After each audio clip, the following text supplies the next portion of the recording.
guys, and welcome back to the Family Framing Podcast, where we discuss quality strategies to help you advocate, teach, and support your autistic child. Today on the podcast, I wanted to discuss what a diagnosis means for you and your family, what treatment options there might be for your child, and what supports there are for you as you traverse what may be uncharted territory, but also to leave you with as much peace in knowing that there is nothing wrong in your life. There are no accidents, and this journey is meant for you at this time. And that this can be a super joyful journey, and I'm here to help and support you with all of the less joyful times that might arise. To start with, I wanted to discuss what the process of getting your mind around a diagnosis might look like if you want to mobilize yourself to help your child without fear. The first step in this process is to analyze why you are fearful or overwhelmed or discouraged. This is where I typically get my journal out and I start to write all of my thoughts and feelings. Our thoughts that we have are consistently, consciously or unconsciously having a big effect on our feelings. In fact, I would say that our thoughts can directly contribute to the feelings that we're having at any given time. The insidious part is that sometimes it's difficult to know exactly what we're thinking and feeling at any given time. Sometimes these unconscious thoughts that we're having, or our mind is just racing or rolling through all of these thoughts, and we're not super aware of what's going on there.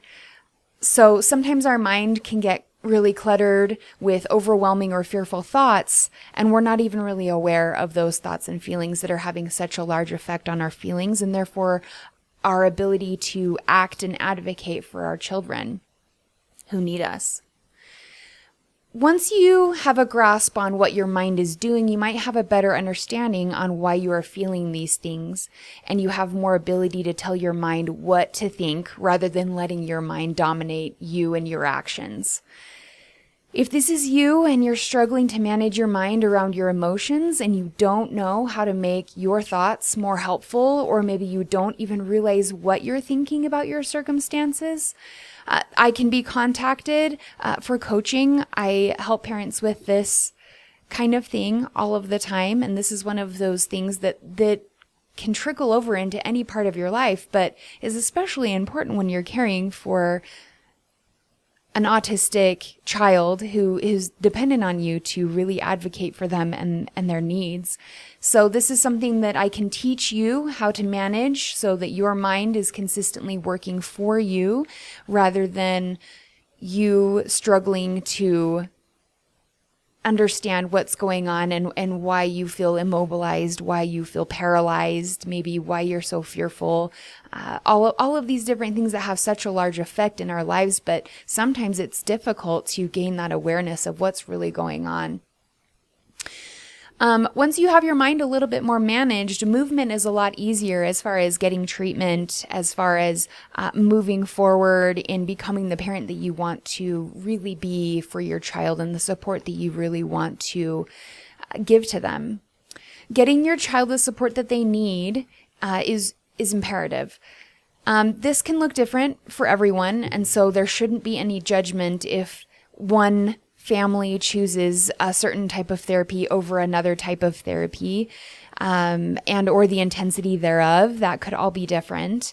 And so making sure that we're having a really, really helpful environment for those that were around either online or maybe in our neighborhoods and things like that, where we're just trying to help each other and support each other is really important as well. And you can immediately be part of that effort to get the word out, to educate, but also to accept that every family and every child is different, especially our autistic children who there's no diagnosis that looks exactly the same. Your child, so let's say, maybe your child is young and maybe not speaking. Maybe there's some significant behavior challenges that are starting to arise. getting involved with speech therapy and ABA therapy may be the best option for you at this point. I have a lot of parents that sometimes ask me, my child is really young and I don't want to overwhelm him, or I don't want to make life really, really difficult. I don't want to exhaust him, etc. All of these things, and that is something to keep in mind. I will say that the research shows that the more intensive the therapy is, the more beneficial it will be for seeing changes in behavior, seeing functional communication, whether that's speaking with words, or maybe that is signing, learning to sign, learning a PECS board system, or maybe even an AAC device. All of those things. The more that your child feels like they're heard, the more they feel like they can advocate for themselves, the less they are going to feel like they need to engage in a challenging behavior to get their needs met. So this is often something that is not just helpful to parents who are sometimes at their wits' end, but also this can be the best gift that you can give your child who struggles to advocate for themselves and get their needs met through typical means. So I can go into greater detail later on in another podcast on why ABA therapy can be a really, really great thing, and it doesn't have to be an exhausting process. In fact, it should be a really, really fun, wonderful process if it's done right. So that's something that I can put on the burner for later if you guys are interested in hearing my thoughts on that and my experiences with that. Usually with a child like this, I recommend 20 to 30 hours a week. If your child isn't speaking, if there are some behavior deficits or maybe behavior challenges that are starting to arise because they don't have a lot of that functional communication to be able to get their needs met. That's typically, as a practitioner, that's typically what I'm recommending per week. For more advanced learners or maybe older children, I tend to recommend that 15 to 10 hours a week of ABA. And that can be for various reasons as well. And I can cover that in a later podcast as well. That's a little bit more focused on why that might be the case and why you might want to advocate for less hours for your child to be in therapy versus more. And so I can offer help for parents who are trying to decide how much services they want to be getting into. Speaking of getting into services of your choice, where I live right now, there's a lot of ABA waitlisting, meaning once you receive a diagnosis, the process to actually get into an ABA service provider can be very long, upwards of, possibly 6 months. And when you call up a provider in your area and you're looking into having your child start services with them, they will tell you what their wait list is based on the number of hours that you want per day and the times that you are available for those services. So that can be one of those things where you might want to, if you're looking into starting ABA services for your child, you might want to put yourself on a wait list right away.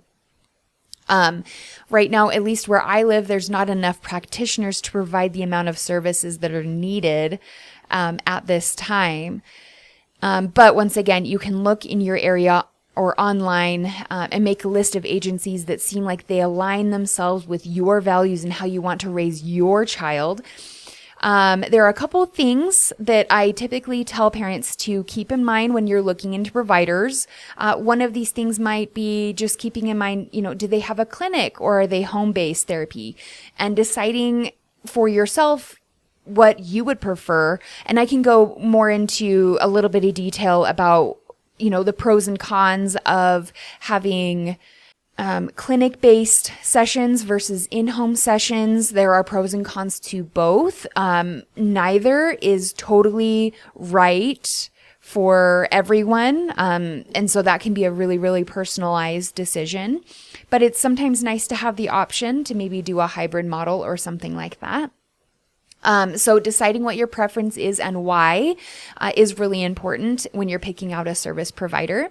The next thing you might want to think about is when you meet with them or go on a tour of the facility, are they fun and are they kind to your child? Are they interactive? Do they make your child smile? Is your child... And this can be, maybe if your child is fearful or a little hesitant to join in any social activities, you can gauge that based on the typical reaction for your child. Is the facility clean? And sometimes I like to tell parents, hey, how happy are the other children that are receiving services at that time when you went on a tour? Do they seem like they're happy? Does it seem like their therapists are interactive with them? Are they having a good time? Are there giggles? Or are there some really, and we all know that problem behaviors are going to happen. That's the inevitable, even without a diagnosis for small children. Tantrums are just going to be happening. But if there's some unnecessary tantrum behavior going on, and or maybe the staff members are being really demanding, or maybe they are being a little bit vindictive and causing certain behaviors, that might be a red flag for you, where you don't want your child being treated that way, and you want them, while they're in ABA therapy, to be having a great time, so that can accelerate their learning. You also, do they interact with the children, with dignity? Are they kind? Are they saying nice things to them? Or are they, I've been in some facilities where the staff member used a name, called a child a name, and it was a rude name, and it was a big red flag for me. And I did report that back to parents, and they were really disturbed with this. And so that's one of those things that you want to keep in mind when you're looking into service providers. Maybe if you're taking a tour of a facility, how are they treating the other children that are in the facility at that time? So these are just a few of the things that I like to keep in mind if that were my child and I were going on a tour of a facility looking to prospectively start services with that agency. Once you have put yourself on a wait list, you don't need to wait to get yourself educated and start moving in your home. And get your child more comfortable, get them progressing, get them able to get their needs met better so that they're happier and you're happier and everyone is happier. Getting yourself a coach to help you continue to manage your mind around the difficulties that are being a parent in general, but sometimes being a parent of an autistic child can be even more demanding. And so getting yourself a coach or a mentor, someone who understands these processes, can be really, really helpful. Also, having a coach with a background in autism and behavior is another tool that can be really, really great to get you that leg up in getting your child the help and support that they really, really need. So I know that there's a lot of coaches out there that have that background and experience. I know that I'm not alone there. I am available. I have open slots right now for coaching if that's something that you're interested in, and you feel like you want to get yourself a leg up, you want to get yourself started in being able to advocate for your child. I am available for coaching for parents who are interested in that. If you are interested in scheduling a free consult with me, where I complete a behavior assessment that can tell you essentially why your child is engaging in challenging behaviors, what needs to be met in those situations, and then how to teach your child more effectively how to get those needs met so they can just bypass those challenging behaviors that can be so frustrating for them and for you.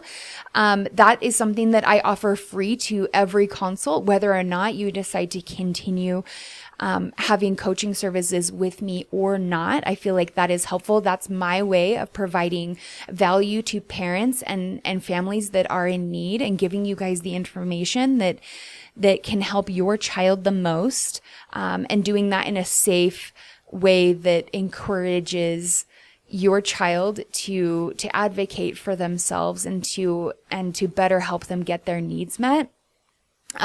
That's something that I do as a free service, whether or not you decide to continue having coaching services with me. You can go and schedule a free consult with me at familyframingautism.com. And then there are a whole bunch of resources that I have there as well that are free to you, free to the public, on that website that I encourage you to look at, to use at your leisure, to take bits and pieces that might work for your family, and do with that as you feel like is right for your specific child in your specific situation. Some parents look into alternative methods of treatment, like diet, social, or sensory therapies. I think that there's a lot of value and merit in some of these therapies. I think that there's a lot of really great things that are being done in these areas. And so if you feel like that is right for you and your child and your situation, I encourage you guys to look into some of those things. There are some other therapies, other diet recommendations that have no scientific indicators that they work or that they are effective in any way, shape, or form in helping autistic populations. And I've seen firsthand in some of these cases where they are really expensive, and there was no effect on their child. And so that can be really frustrating and really disappointing for a lot of parents. And so if that's something that you guys are interested in, you can go ahead and let me know there, and I can share my thoughts about some alternative therapies and resources and things like that I do find effective versus things that are not shown to be as effective, but people still try. The last thing that I wanted to leave you guys with is that a diagnosis can mean a lot of things, but you get to decide what that means for you and your family. You can choose to have helpful meaning to these situations. And this could be any situation. You can apply this to anything that's going on in your life, but we're specifically talking about what's going to help you be the best advocate for your autistic child at this time. So the meaning that you choose for this diagnosis can be causing you to feel a lot of self-blame or guilt, maybe denial or even grief. And I'm not going to say that, feeling a grieving process isn't natural maybe, or isn't healthy. Maybe that is what you need to do, and you need to allow yourself to grieve some things that you had thought, or ideas that you had previously. Maybe that's part of the natural process for you, but maybe you can you can give meaning of hope in knowing that what is happening is right in your life right now. And it was always meant to happen, and there's a reason for it happening. Maybe it's happening to give you the means to stretch yourself as a parent like you did not know you could before. Maybe this child is affording you the chance to become something better. Maybe this is your chance to embrace change and betterment for yourself as you advocate for your autistic child. So I just wanted to leave you guys with that there is meaning in everything, but you guys get to decide what that meaning is for you and for your child. And if that's something that you feel like you might need help with, or maybe coaching would be valuable, I'm available for that. But I hope that you guys have a great week. I will talk to you guys in our next podcast. Thanks.